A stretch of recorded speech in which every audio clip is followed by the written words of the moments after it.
మరి అత్రిష భరద్వజ మాత్రమే వశిష్ట విశ్వామిత్ర. మరి ఇటువంటి ఋషులందరూ యజ్ఞంతో యోగంతో తపస్సుతో ఏది కావాలో తయారు చేసుకునే వాళ్ళు కదా. మన అసలు చూడకపోయినా నక్కి వాళ్ళు సున్నలు కదా. మరి ఇక్కడ ఏం పోస్తున్నాను నాన్న? బియ్యమో కాదు, కొద్దిగా టెస్ట్ చేస్తాడు. ఏమన్నా తేడాలు ఉన్నాయి? బియ్యమా కాదా?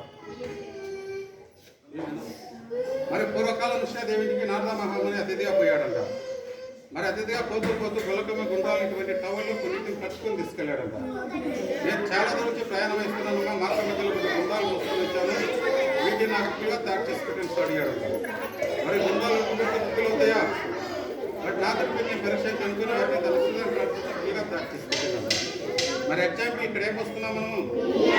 మరి బియ్యాన్ని కూడా పక్కన చేయడం.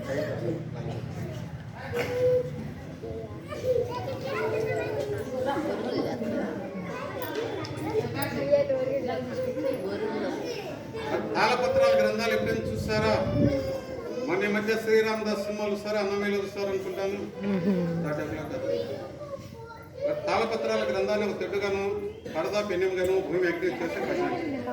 మరి అంతా ఒకసారి క్లాప్స్ కొట్టాలా? మరి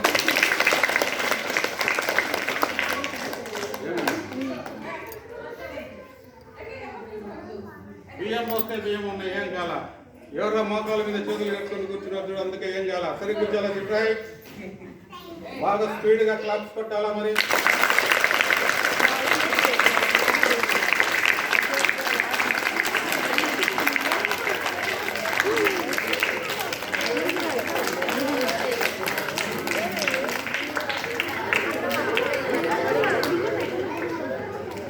ఏమ్మా బియ్యం ఉన్నాయా?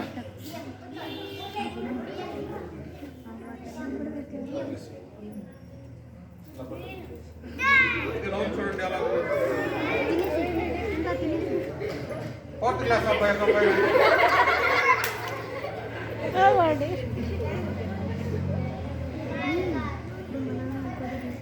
ఏం పేరు నాన్న? ఎలా పట్టుకున్నాను? కొద్దిగా నవ్వులు చూడు ఎలా ఉంది.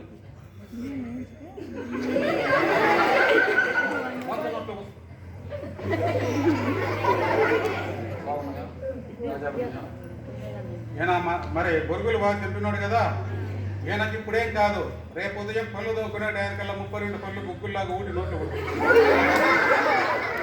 పళ్ళు నువ్వు నీకు కాలో పోవాలా? కావాలా?